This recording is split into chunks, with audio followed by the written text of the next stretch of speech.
This is a kendama, a Japanese skill toy dating back hundreds of years. This toy has recently gained popularity across the world.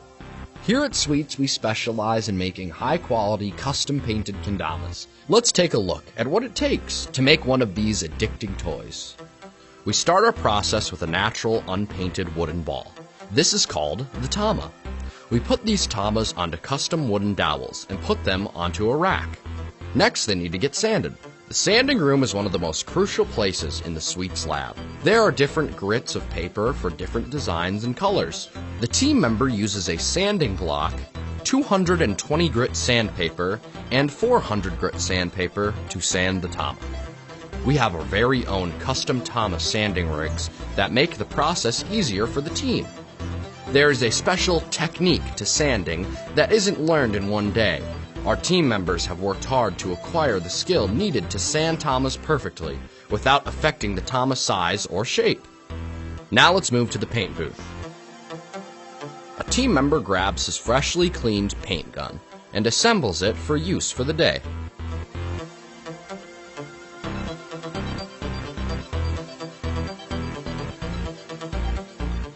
The custom kendama we are making today features a gold to white to natural fade.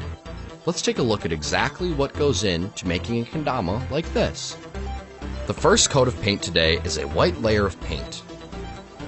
As you can see here, the team member is using a special technique where he spins the dowel, making sure that the first layer of paint is spread evenly on the tama. He's also making sure that the paint does not go below a certain point on the tama because he does not want to mess up this design. The tamas will now go back on the rack, where they will dry before they get their second layer of paint. Now time for the color. What makes the Sweets Lab so special is our paint bank. This room is where all the colors are mixed. Our team can mix literally any color you can imagine. All it takes is a quick search on our database and we are all set. All the components of the color are listed. Now all our team member has to do is weigh out all the components of the color until he has the perfect mix.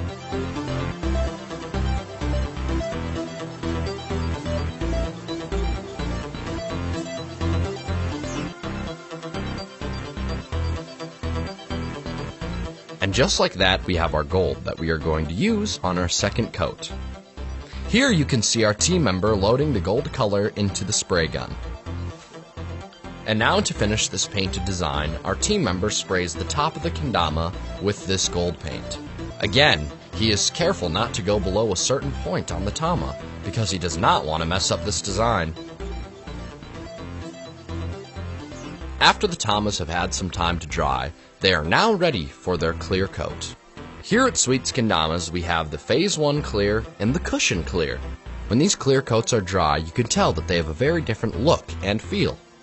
The Cushion clear has a much more matte and soft finish, as opposed to the Phase 1 clear, which has a much more shiny, glossy, and hard texture. The design we're following today features the Cushion clear. The team member sprays the Cushion clear over the entire tama. After they are done being sprayed, the tamas sit overnight to dry. After getting cleared, the racks go into the drilling room, where the team members in charge of drilling give the tama the bottom bevel and the top string hole.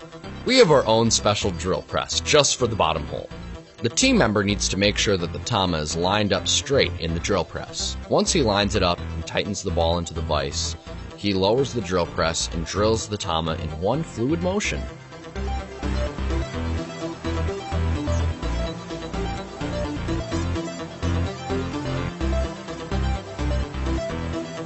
He then takes the tama to a separate drill press that we use especially for the top hole.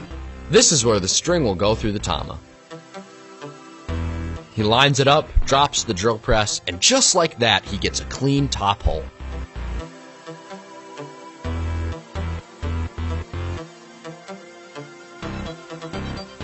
The team member then takes a sharp blade to the inside of the bottom hole, making sure it has that nice, clean, crisp edge.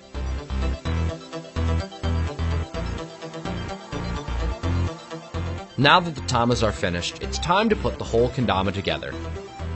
Each stringer has their own station with all the tools needed to put together a kendama. A ken with the string attached, a tama, spinner bead, stringing tool, hole poker, and a foam donut. A team member uses a stringing tool to get the string through the tama. Next, a team member grabs a bead and laces the string through it. This bead is actually a very small ball bearing, which helps with the playability of the kendama. Lastly, the kendama is wrapped up after being strung, and a foam donut is placed on the spike, helping separate the ken from the tama, keeping the tama fresh. On an average day, each person will string anywhere from 100 to 300 kendamas. Team members check each kendama they string very closely, looking for blemishes, cracks, or imperfections in paint. If the tama is unusable, they are put into a box and saved for later, where they will be sanded down and repainted. To complete the process, the team member must assemble the packaging. They unfold the clear plastic boxes and put them into the cardboard packaging.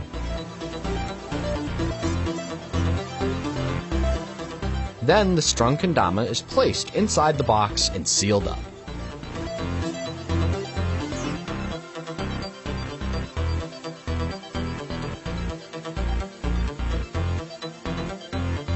The team member picks up the box of finished kendamas and brings it over to the inventory area, where it will be counted and put on the website for sale.